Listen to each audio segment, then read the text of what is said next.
ಏನೇ ಮಾಡಿದ್ರು ಕರ್ನಾಟಕ ಬಿಜೆಪಿ ಹಿಡಿದ ಗ್ರಹಣ ಸರಿತಾ ಇಲ್ಲ. ಏನ್ ಮಾಡಿದ್ರು ಬೆಳಕನ್ನ ತರೋದಕ್ಕೆ ಸಾಧ್ಯ ಆಗ್ತಿಲ್ಲ. ಹಾಗಾಗಿ ಹೊಸ ಪ್ಲಾನ್ ಹೈಕಮಾಂಡ್ ಕಡೆಯಿಂದ ಸಿದ್ಧವಾಗ್ತಿದೆ ಅನ್ನೋ ಮಾಹಿತಿಗಳಿದೆ. ಇದ್ರ ಬಗ್ಗೆ ತಮ್ಮ ವಿಶ್ಲೇಷಣೆ, ತಮ್ಮ ಪಾಯಿಂಟ್ ಆಫ್ ವ್ಯೂ ಏನು? ಬಿಜೆಪಿ ಎದುರಿಗಿರೋ ದೊಡ್ಡ ಸವಾಲು ಈ ನಾಯಕತ್ವ ಬದಲಾವಣೆ, ಉಸ್ತುವಾರಿ ಬದಲಾವಣೆ, ಇದೆಲ್ಲದಕ್ಕಿಂತ ಬಹಳ ಮುಖ್ಯವಾಗಿ 2028ರ ಚುನಾವಣೆ ಏನಿದೆ, ಈ ಚುನಾವಣೆಯಲ್ಲಿ ನಾವು ಬಿಗ್ ಬ್ಯಾಂಗ್ ರೀತಿನಲ್ಲಿ, ಕರ್ನಾಟಕದಲ್ಲಿ ಬಿಗ್ ಬ್ಯಾಂಗ್ ರೀತಿನಲ್ಲಿ ಮತ್ತೆ ಪುಡಿದೇಳ್ಬೇಕು ಅನ್ನೋದು.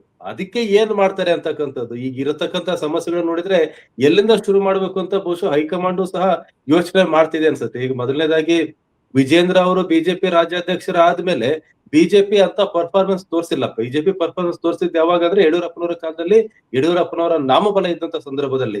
ಅದಾದ ನಂತರ ವಿಜೇಂದ್ರ ಅವರ ಕಾಲದಲ್ಲಿ ಏನಾದ್ರೂ ಆಗ್ಬೋದು ಅಂತ ಹೇಳಿ ಅನ್ಕೊಂಡಿದ್ರೇನೋ, ಬಟ್ ಯಾವ್ದೂ ಸಾಧ್ಯ ಆಗ್ತಾ ಇಲ್ಲ. ವಿಧಾನ ಪರಿಷತ್ ಚುನಾವಣೆ ಆಗಿರ್ಬೋದು, ಮತ್ತೆ ಇವರು ಕಲಾಪದಲ್ಲಿ ಸಮರ್ಥವಾಗಿ ವಿರೋಧ ಪಕ್ಷವಾಗಿ ಕೆಲಸ ಮಾಡ್ತಕ್ಕಂತ ಆಗಿರ್ಬೋದು, ಅದು ಯಾವ್ದು ಸಾಧ್ಯ ಆಗ್ತಾ ಇಲ್ಲ. ಹಾಗಾಗಿ ಮೊದಲನೇ ಚರ್ಚೆಯಲ್ಲಿ ಬಿಜೆಪಿ ಒಳಗಿರ್ತಕ್ಕಂಥದ್ದು ನಾಯಕತ್ವ ಬದಲಾವಣೆ ಅಂತೇಳಿ. ಈ ನಾಯಕತ್ವ ಬದಲಾವಣೆನ ಯಾವ ರೀತಿ ಮಾಡುತ್ತೆ ಅಂತ ಬಿಜೆಪಿ ಹೈಕಮಾಂಡ್ ಯೋಚನೆ ಮಾಡ್ಬೇಕಾಗಿದೆ. ಯಾಕಂದ್ರೆ ನಾಯಕತ್ವ ಬದಲಾವಣೆ ಆದ ತಕ್ಷಣ ಅಲ್ಲಿ ಸಮರ್ಥರಾದೊಬ್ರು ಕೂರಿಸ್ಬೇಕಾಗತ್ತೆ.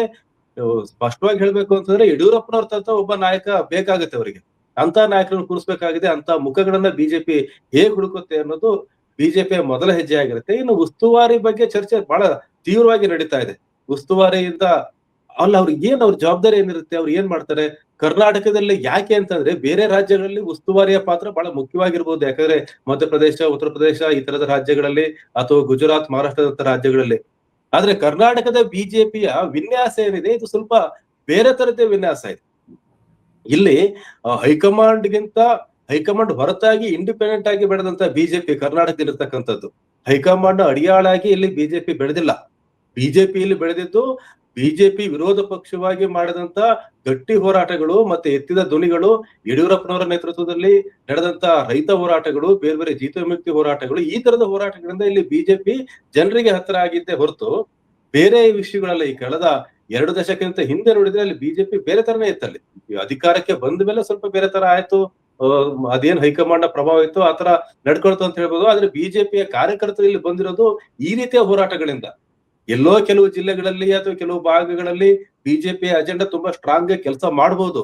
ಆದ್ರೆ ಬಿಜೆಪಿಯ ಕಾರ್ಯಕರ್ತರು ಹೋರಾಟದ ಮೂಲಕವೇ ಬಂದರು. ಹಾಗಾಗಿ ಇಲ್ಲಿ ಬಿಜೆಪಿ ಹೈಕಮಾಂಡ್ಗೆ ಒಂದ್ ರೀತಿ ಬಿಸಿ ತುಪ್ಪನೇ ಆಗಿದೆ ಅಂತ ಹೇಳ್ಬೋದು ಇಲ್ಲಿ. ಯಾಕಂದ್ರೆ ಈ ಕೋಮುದ್ವೇಷದ ಹೋರಾಟಗಳಾಗ್ಲಿ, ಹೇಳಿಕೆಗಳಾಗ್ಲಿ ಅಂತ ಸ್ಟ್ರಾಂಗ್ ಆದಂತ ಇಂಪ್ಯಾಕ್ಟ್ ಅನ್ನ ಬಿಜೆಪಿ ಕೊಡ್ತಾ ಇಲ್ಲ. ಚುನಾವಣೆಯಲ್ಲಿ, ಹಿಂದಿನ ಚುನಾವಣೆ ಆಗಿರ್ಬೋದು ಅಥವಾ ಬೇರೆ ಬೇರೆ ಸಂದರ್ಭದಲ್ಲಿ ಆಗಿರ್ಬೋದು. ಹಂಗಾಗಿ ಇಲ್ಲಿ ಬಿಜೆಪಿಯನ್ನ ಹೈಕಮಾಂಡ್ ಬೇರೆ ತರನೇ ನೋಡ್ಬೇಕಾಗಿದೆ.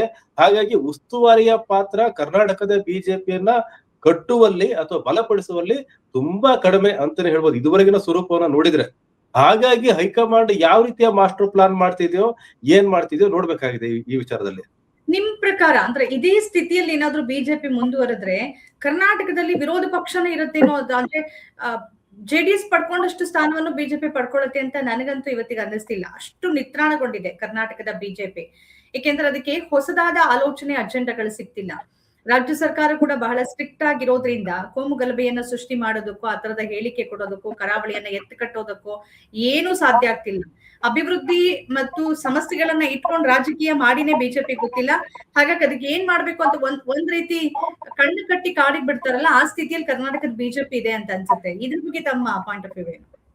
ಇದಕ್ಕೆ ಒಂದು ಬಿಡದಿ ಹೋರಾಟವನ್ನು ಉದಾಹರಣೆಗೆ ತಗೋಬಹುದು ನೋಡಿ. ಬಿಡದಿ ಹೋರಾಟ ಈಗ ಅಲ್ಲಿ ಬಹಳ ದಿನಗಳಿಂದ ಚರ್ಚೆಯಲ್ಲಿ ಇರ್ತಕ್ಕಂಥ ಹೋರಾಟ. ಬಹಳಷ್ಟು ರೈತರಿಗೆ ಅಲ್ಲಿ ಸಮಸ್ಯೆ ಆಗ್ತಾ ಇದೆ. ರಾಜ್ಯ ಸರ್ಕಾರ ಏನೇ ಹೇಳ್ಬೋದು, ಬಟ್ ರೈತರ ಇಶ್ಯೂ, ರೈತರ ಜಮೀನನ್ನ, ಜಾಗವನ್ನ ತೆಗೆದುಕೊಳ್ತಕ್ಕಂತ ಅಥವಾ ಕಿತ್ತುಕೊಳ್ತಕ್ಕಂತ ಇಶ್ಯೂ ಆಗಿರೋದ್ರಿಂದ ಇಂಥ ಹೋರಾಟ ಬಿಜೆಪಿ ಒಂದು ದೊಡ್ಡ ವಿರೋಧ ಪಕ್ಷವಾಗಿ ಯಾವ ರೀತಿ ಆ ಹೋರಾಟದಲ್ಲಿ ಪಾಲ್ಗೊಳ್ಬೇಕಾಗಿತ್ತು. ಆ ಜೆಡಿಎಸ್ ಮಾಡಿದಷ್ಟು ಕೆಲಸವನ್ನ ಬಿಡದಿ ಹೋರಾಟದಲ್ಲಿ ಬಿಜೆಪಿ ಮಾಡ್ತಾ ಇಲ್ಲ.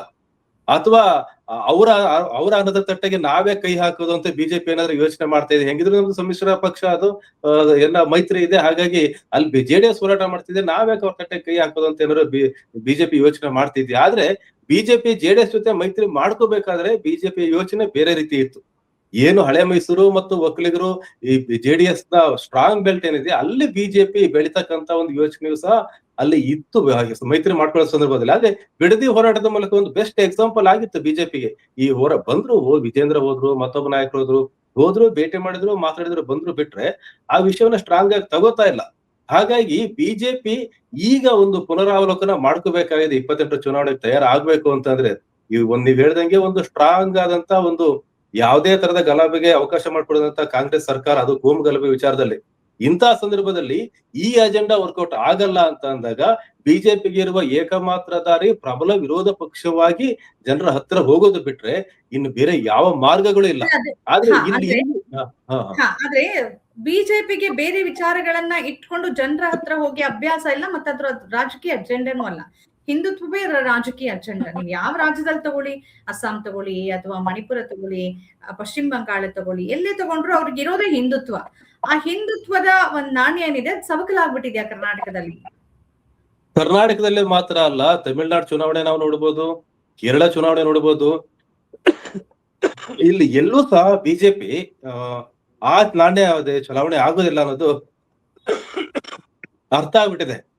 ಹಾಗಾಗಿ ಅವರು ಬೇರೆ ತರದೇ ಒಂದು ಕಾರ್ಯಯೋಜನೆಯನ್ನ ಕರ್ನಾಟಕದಲ್ಲಿ ಮತ್ತು ಇಡೀ ದಕ್ಷಿಣ ಭಾರತದಲ್ಲಿ ಮಾಡ್ಬೇಕಾಗಿದೆ. ಹಾಗಾಗಿ ತಮಿಳ್ನಾಡಲ್ಲಿ ಎಷ್ಟೆಲ್ಲಾ ಪ್ರಯತ್ನ ಮಾಡಿದ್ರು, ಸಂಗೋಲ್ ತಗೊಂಡ್ ಬಂದ್ರು, ಬೇರೆ ಬೇರೆ ಎಲ್ಲಾ ಪ್ರಯತ್ನ ಮಾಡಿದ್ರು. ಆದ್ರೂ ತಮಿಳ್ನಾಡಲ್ಲಿ ಅವ್ರು ನಿರೀಕ್ಷೆ ಮಾಡಿದಷ್ಟು ಬಿಡಿ ಅಸ್ತಿತ್ವವನ್ನು ಉಳಿಸ್ಕೊಳ್ಳುವಷ್ಟು ಸಹ ಬರ್ಲಿಲ್ಲ. ಅಣ್ಣಾಮಲೈ ಸಹ ಹೊರಗೆ ಬಂದ್ರು. ಇನ್ನು ಕೇರಳದಲ್ಲೂ ಸಾಧ್ಯ ಆಗಿಲ್ಲ, ಏನು ಆಂಧ್ರ ಪ್ರದೇಶದಲ್ಲೂ ಸಹ ಸಾಧ್ಯ ಆಗಿಲ್ಲ. ಚಂದ್ರಬಾಬು ನಾಯ್ಡು ಕಾರಣಕ್ಕೆ ಒಂದ್ ಸ್ವಲ್ಪ ಜೀವನ ಉಳಿಸ್ಕೊಂಡಿರ್ಬೋದು. ತೆಲಂಗಾಣದಲ್ಲೂ ಕಷ್ಟ ಆಗ್ತಿದೆ. ಹಾಗಾಗಿ ಇಡೀ ದಕ್ಷಿಣ ಭಾರತದಲ್ಲಿ ಏನು ಉತ್ತರ ಭಾರತದ ಅಜೆಂಡಾ ಏನಿತ್ತು ಆ ಅಜೆಂಡಾ ದಕ್ಷಿಣ ಭಾರತದಲ್ಲಿ ನಡೆಯೋದಿಲ್ಲ ಅನ್ನೋದು ಬಿಜೆಪಿ ಬೇಗ ಅರ್ಥ ಮಾಡ್ಕೊಂಡ್ರೆ ದಕ್ಷಿಣ ಭಾರತಕ್ಕೆ ಒಂದು ಒಳ್ಳೆಯ ಸಂವಿಧಾನಾತ್ಮಕವಾದಂತ ಒಂದು ಆಡಳಿತ ಮಾಡ್ತಕ್ಕಂತ ಅಥವಾ ಒಳ್ಳೆ ವಿರೋಧ ಪಕ್ಷ ಆಗ್ತಕ್ಕಂಥ ಬಿಜೆಪಿ ಸಿಗ್ಲಿಕ್ಕೆ ಸಾಧ್ಯ ಇದೆ. ಆದ್ರೆ ಹೈಕಮಾಂಡ್ ಎಲ್ಲಾ ಕಡೆ ಏನು ಈ ನಮ್ಮ ಮ್ಯಾಜಿಕ್ ಮಂತ್ರ ಎಲ್ಲಾ ಕಡೆ ಸಹ ಸಕ್ಸಸ್ ಆಗಿದೆ, ಕರ್ನಾಟಕದಲ್ಲಿ ಯಾಕೆ ಆಗ್ತಾ ಇಲ್ಲ ಅಂತಕ್ಕಂಥ ಯೋಚನೆ ಸೇರ್ಬೋದು. ಹಾಗಾಗಿನೇ ಕರ್ನಾಟಕ ಮತ್ತು ದಕ್ಷಿಣ ಭಾರತದ ರಾಜ್ಯಗಳು ಹೈಕಮಾಂಡ್ ಗೆ ಒಂದು ಬಿಸಿ ತುಪ್ಪವಾಗಿದ್ದಾವೆ. ಈಗ ಬೇರೆ ಯಾವ ಕಾರ್ಯಯೋಜನೆ ಅವರ ಎದುರಿಗಿಲ್ಲ. ಜನರ ಜೊತೆಗೆ ನಿಂತ್ಕೊಂಡು ಹೋರಾಟ ಮಾಡೋದನ್ನ ಬಿಟ್ಟು ಬೇರೆ ಯಾವ ದಾರಿಯೂ ಅವರಿಗಿಲ್ಲ. ಮತ್ತು ನಾಯಕತ್ವದ ವಿಷಯಕ್ಕೆ ಬಂದ್ರೆ ಇಲ್ಲಿ ನೋಡಿ, ಕರ್ನಾಟಕದಲ್ಲಿ ವಿಜೇಂದ್ರನ್ ಹೋಗ್ತಾ ಇರ್ತಕ್ಕಂಥ ಬಹಳಷ್ಟು ಜನ ಇದ್ದಾರೆ. ಆರ್ ಅಶೋಕ್ ವಿರೋಧ ಪಕ್ಷದ ನಾಯಕರಾದಾಗ ಅದನ್ನು ಪ್ರಶ್ನೆ ಮಾಡಿದವರಿದ್ರು. ಆಮೇಲೆ ನಾರಾಯಣ ಸ್ವಾಮಿ ಅವರು ಇದಾರೆ. ಅವ್ರು ನಾರಾಯಣ ಸ್ವಾಮಿ ಅವರು ಕಲಾಪದ ಒಳಗೆ ಮಾತಾಡ್ತಾರೆ ಬಿಟ್ರೆ ಇಡೀ ಕರ್ನಾಟಕದಲ್ಲಿ ಅವರೇನು ಸುತ್ತಾಟ ಮಾಡಿ ಟೂರ್ ಮಾಡಿದ್ದ ಕಾಣ್ತಾ ಇಲ್ಲ. ಪ್ರಹ್ಲಾದ್ ಜೋಶಿ ಅವರು ಯಾವಾಗೋ ಒಂದ್ಸರಿ ಬಂದು ರೆಸ್ಪಾನ್ಸ್ ಮಾಡ್ತಾರೆ. ಹಾಗಾಗಿ ಒಂದು ಹೊಂದಾಣಿಕೆಯ ನಾಯಕತ್ವ, ಒಂದು ಸಾಮೂಹಿಕ ನಾಯಕತ್ವ ಸಹ ಬಿಜೆಪಿಲಿ ಕಾಣ್ತಾ ಇಲ್ಲ. ಇದು ಸಹ ದೊಡ್ಡ ಸೆಟ್ ಬೇಕಾಗಿದೆ ಬಿಜೆಪಿಗೆ. ಓಕೆ, ಈಗ ನಾವು ಗಮನಿಸ ಹಾಗೆ ಒಂದ್ 2-3 ವರ್ಷದ ಕೆಳಗೆ ಈಗ ಯಡಿಯೂರಪ್ಪನವರನ್ನ ಹುದ್ದೆಯಿಂದ ಕೆಳಗಿಳಿಸೋ ಮಟ್ಟಿಗೆ ಹಂಗ್ ನೋಡಕ್ ಹೋದ್ರೆ ಯಡಿಯೂರಪ್ಪ ಛಲವಾದಿ ಹೋರಾಟಗಾರ, ಅಷ್ಟು ಸುಲಭಕ್ಕೆ ಸೋಲನ್ನು ಒಪ್ಕೊಳ್ಳೋದಿಲ್ಲ, ಯಾರಿಗೂ ತಲೆಬಾಗೋದಿಲ್ಲ. ಅಂಥವರೇ ಅಧಿಕಾರವನ್ನ ಬಿಟ್ಕೊಟ್ರು. ಯಾಕೆಂದ್ರೆ ಆವಾಗ ಹೈಕಮಾಂಡ್ ಮತ್ತು ನರೇಂದ್ರ ಮೋದಿ, ಅಮಿತ್ ಶಾ ಅವರ ಒಂದು ನಾಯಕತ್ವ ಏನಿತ್ತು ಅದಕ್ಕೆ ಮಾತಾಡೋದಿರ್ಲಿ, ಒಂದು ತುಟಿಕ್ ಪಿಟಿಕ್ ಅನ್ನೋ ರೀತಿಯಲ್ಲಿ ಇರ್ಲಿಲ್ಲ, ಅಷ್ಟು ಬಲಿಷ್ಠವಾಗಿತ್ತು. ಬೊಮ್ಮಾಯಿ ಬಂದ್ರು, ಇಲ್ಲಿನ ಸಂಸದರಿರ್ಬೋದು, ಶಾಸಕರಿರ್ಬೋದು, ಸರ್ಕಾರ ಅವ್ರು ಏನ್ ಮಾಡಕ್ ಹೇಳ್ತಾರೋ ಎಲ್ಲವನ್ನ ಒಂದು ಪ್ರಶ್ನೆಯನ್ನ ಕೇಳಿಲ್ಲ, ಹಾಗೆ ಮಾಡ್ಕೊಂಡ್ ಬಂದ್ರು. ಆ ಸ್ಥಿತಿ ಇವತ್ತಿಗಿದೆಯಾ, ಅಥವಾ ನಾಯಕತ್ವದ ಬಗ್ಗೆ ವಿಶ್ವಾಸವನ್ನ ಕಳ್ಕೊಂಡಿದ್ದಾರ ಕೇಂದ್ರ ನಾಯಕತ್ವದ ಬಗ್ಗೆ, ಅಥವಾ ಕೇಂದ್ರವೇ ಇವರನ್ನ ನೆಗ್ಲೆಕ್ಟ್ ಮಾಡಿ ನೀವೇನಾದ್ರೂ ಮಾಡ್ಕೊಳ್ಳಿ ಅಂತ ಸುಮ್ನೆ ಬಿಟ್ಟಿದ್ಯಾ? ಏನ್ ಅನ್ಸುತ್ತೆ ನಿಮ್ಗೆ?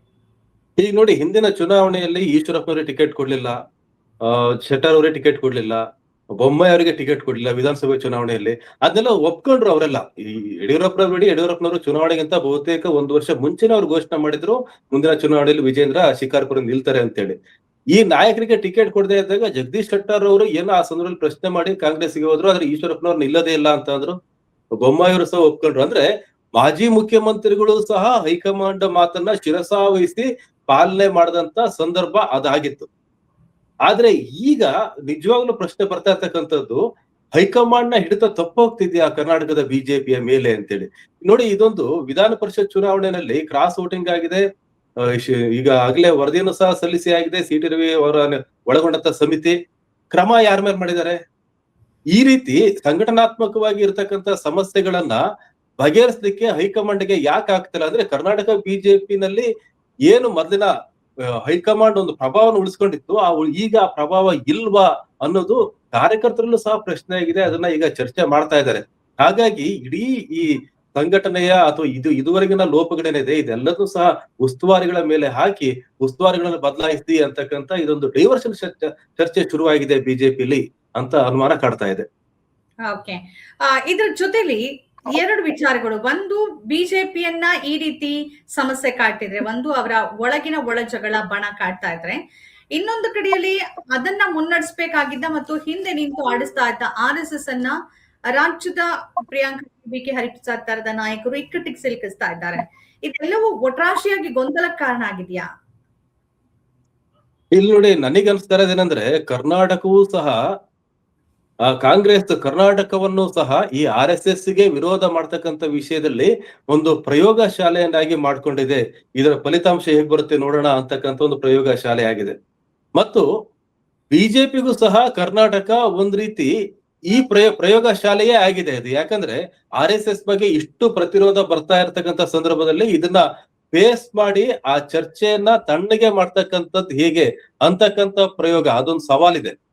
ಮತ್ತು ಕಾಂಗ್ರೆಸ್ ಸಹ ಇದನ್ನ ಒಂದು ಎಷ್ಟು ಸಾಧ್ಯವೋ ಅಷ್ಟು RSS ಬಗ್ಗೆ, ಎಷ್ಟು ಸಾಧ್ಯವೋ ಅಷ್ಟು ಅವರ ಸಂಘಟನೆ, ಅವರ ಸ್ವರೂಪದ ಬಗ್ಗೆ ಮಾತಾಡಿ ಇದರ ಫಲಿತಾಂಶ ಏನ್ ಬರುತ್ತೆ ನೋಡೋಣ ಅಂತಕ್ಕಂತ ಒಂದು ದೊಡ್ಡದಾದ ಒಂದು ಈ ಪ್ರಯೋಗ ಶಾಲೆಯ ಆಟ ಕರ್ನಾಟಕದಲ್ಲಿ ನಡೀತಾ ಇದೆ ಅಂತ ಅನಿಸ್ತಾ ಇದೆ. RSS ಈ ಎಲ್ಲಾ ಪ್ರಶ್ನೆಗಳಿಗೆ ಕರ್ನಾಟಕದಲ್ಲೇ ಸಮರ್ಥವಾಗಿ ಉತ್ತರಿಸಬೇಕಾಗಿದೆ.